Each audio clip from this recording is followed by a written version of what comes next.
Nevedeli, čo to je. Dajme si hmkanie, dali hmkanie a bum, hit. A funguje to, je to výborná vec. Sa mi to strašne páčilo, chlapí mal úplne výrazný hlas.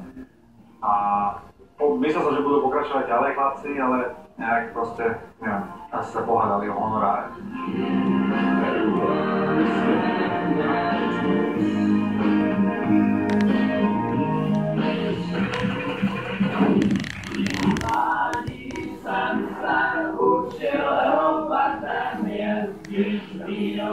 Čo? Čo to je? Ruba? V živote som nepočul túto skladbu, alebo táto skupina, alebo pán, alebo pani. Na nás ženy to takto veľmi asi nefunguje. Podľa mňa toto je, vieš čo, pri táborákoch.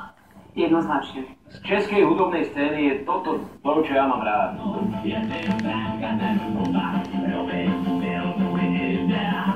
Robi?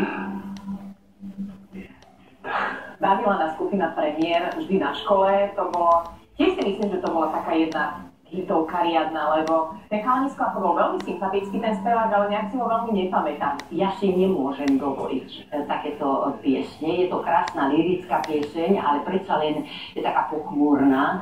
To ako niečo počuť z pekla. No takto to znie pokričlák slovenský.